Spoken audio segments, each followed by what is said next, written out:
ከንፈርሽ የምትሆኝ ሰዎች ልበሉኝ ነው እንዴ? ነገሩ ሁለት ያበሉኝም በእናንተ ምክንያት ከንፈሬ 1 ኪሎ ይቀንስና ማለት ነው እውነት እንጋደላለን። ወይኔ ግን የኢትዮጵያ ሕዝብ ስትባሉ ምን አለ እስቲ የኔን ከንፈር ከምታዩ የእናንተን ህይወት ብትቀይሩ።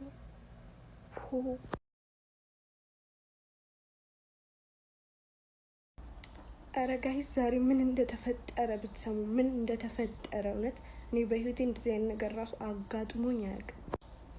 ሂናና ሜሽ የት ልሰራ ብዬ በጣም ጨንቆኝ ነበር።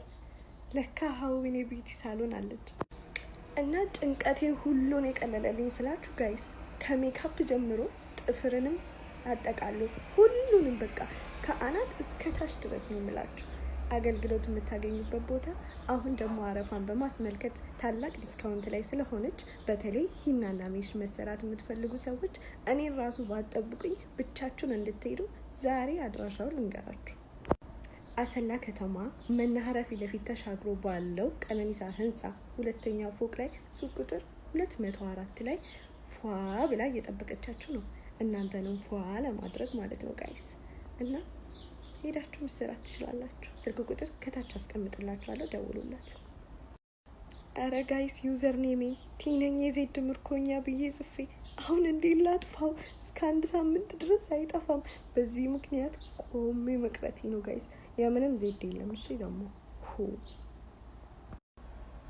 ጋይስ ሰሞኑን ማለት ነው ቪዲዮ ፖስት ማድረግ ላይቭ መግባት እንዴት እንዳስጠላኝ እና ምክንያቱን አላቅም፣ ግን እስኪ ፎሎ አድርጉኝ ምናምን ነገር ኮፒ ሊንክ አድርጉልኝ ቪዲዮዎቼን ማለት ደስ ብሎኝ እንደ ፖስትላችሁ ማለት ነው። ግን በጣም ያስጠላኝ ቪዲዮ ፖስት ማድረግ።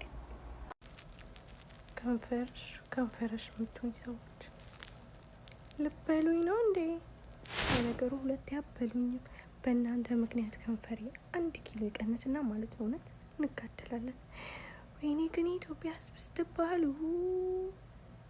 ምን አለ እስቲ የኔን ከንፈር ከምታዩ የእናንተን ህይወት ብትቀይሩ።